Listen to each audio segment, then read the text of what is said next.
Hello, history lovers. I'm glad to have you with us again. Today, we're diving deep into the life of one of Rome's most infamous emperors.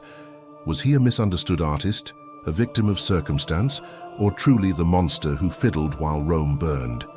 Let's uncover the true story of Emperor Nero. Nero Claudius Caesar Augustus Germanicus. That's a mouthful, isn't it? He ascended to the throne in 54 AD at the tender age of 16. Imagine being handed the keys to the most powerful empire in the world before you could even legally vote today.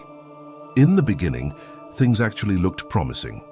Guided by his Stoic tutor Seneca and the Praetorian prefect Burrus, Nero's early reign was marked by moderation and public works.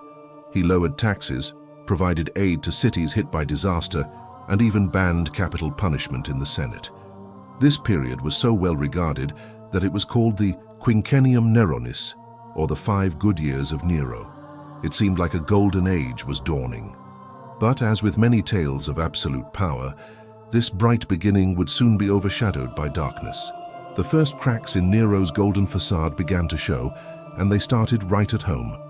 His relationship with his ambitious mother, Agrippina the Younger, was a ticking time bomb. Agrippina had schemed and maneuvered to put her son on the throne, and she expected to rule through him. But Nero was a young man eager to assert his own authority. Tensions escalated from political disagreements to a bitter power struggle. Nero began to see his mother not as a guide, but as a threat. His attempts to sideline her grew more extreme, culminating in one of history's most chilling matricides. First, he tried a trick collapsible boat designed to drown her. When that failed and she swam to shore, he sent assassins to finish the job. With his mother gone, a major restraint on his behavior was removed, and Nero's darker impulses began to surface. He divorced and later executed his wife, Octavia, to marry his mistress, Poppaea Sabina. The good years were officially over. Beyond the palace intrigue, Nero had a passion that was scandalous for a Roman emperor: the arts. He wasn't just a patron, he wanted to be the star. He saw himself as a great poet, a gifted singer, and a world-class lyre player. He began performing publicly, first in private events, then in public competitions in Greece, which he, of course, always won. For the Roman elite, this was deeply embarrassing. An emperor was supposed to be a general, a statesman, a figure of stoic dignity, not a stage performer seeking applause. His artistic ambitions were seen as a dereliction of duty, a sign of decadence and vanity.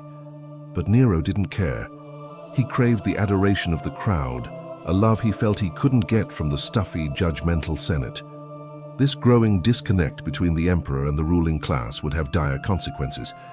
Then came the year 64 AD, and the event that would forever define Nero's legacy: the Great Fire of Rome. For 6 days and 7 nights, a monstrous inferno raged through the city, destroying 2/3 of Rome. The dense wooden tenements of the poor were kindling, and the fire spread with terrifying speed. Ancient historians like Tacitus and Suetonius painted a damning picture. Nero, watching from his palace, strumming his lyre and singing about the fall of Troy, completely indifferent to the suffering of his people. This image of the fiddling tyrant has been burned into our collective memory. But is it true? Let's look at the facts. When the fire broke out, Nero was actually 50 kilometers away in his villa at Antium. He rushed back to Rome and immediately organized relief efforts. He opened his own palaces and public gardens to house the homeless and arranged for food supplies to be brought in from surrounding cities to prevent a famine. He also implemented a new urban development plan with stricter building codes, using fire-resistant materials and wider streets to prevent a future catastrophe.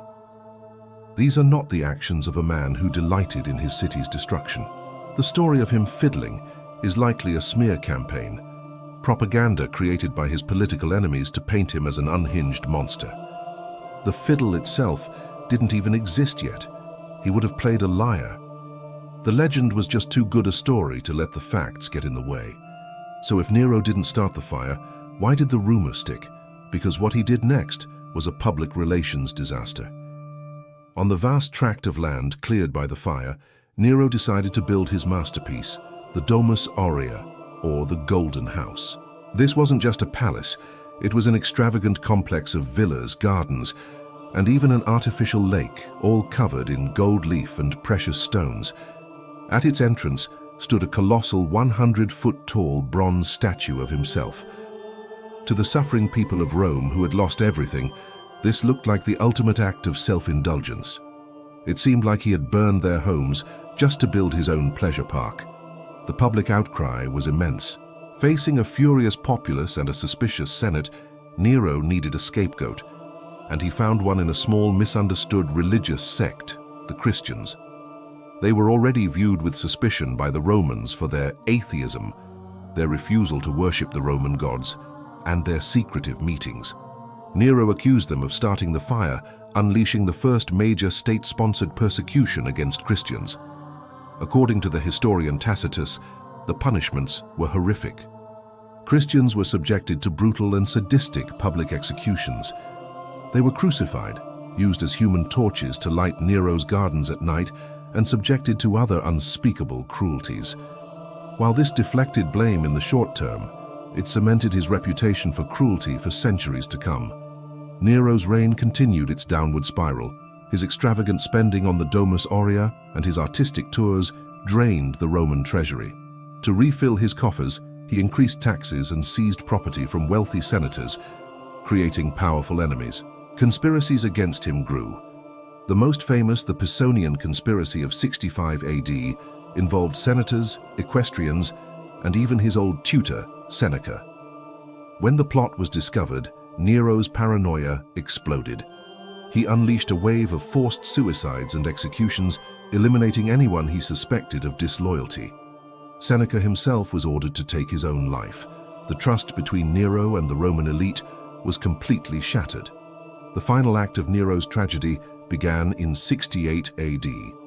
The governor of Gaul, Gaius Julius Vindex, openly rebelled against Nero's tax policies and tyrannical behavior. Soon, other legions and governors, including Galba in Spain, joined the revolt. The Senate, sensing their moment, saw an opportunity to finally rid themselves of the emperor they despised. They declared Nero a public enemy. His support evaporated overnight. The Praetorian Guard, his personal bodyguards, abandoned him. Deserted and terrified, Nero fled Rome in disguise. Hunted and with nowhere left to run, he knew the end was near. But even then, he couldn't bring himself to do the final deed. He hesitated, lamenting, "What an artist dies in me." Finally, with his enemies closing in, he had his loyal freedman, Epaphroditus, help him take his own life. He was just 30 years old. So was Nero the monster history remembers? The answer, as always, is complicated. He was undoubtedly vain, paranoid, and capable of extreme cruelty, especially towards those closest to him. His persecution of the Christians was a dark stain on Roman history. Yet he was also a competent administrator in his early years, a genuine lover of the arts, and his response to the Great Fire was far more responsible than the legends suggest. He was a man of immense contradictions, a product of a system that gave one young man absolute power. His story is a powerful cautionary tale about the corrupting nature of that power and how easily history can be written by the victors. Thanks for watching. If you enjoyed this history adventure, give it a like, subscribe, and hit the bell so you don't miss our next video.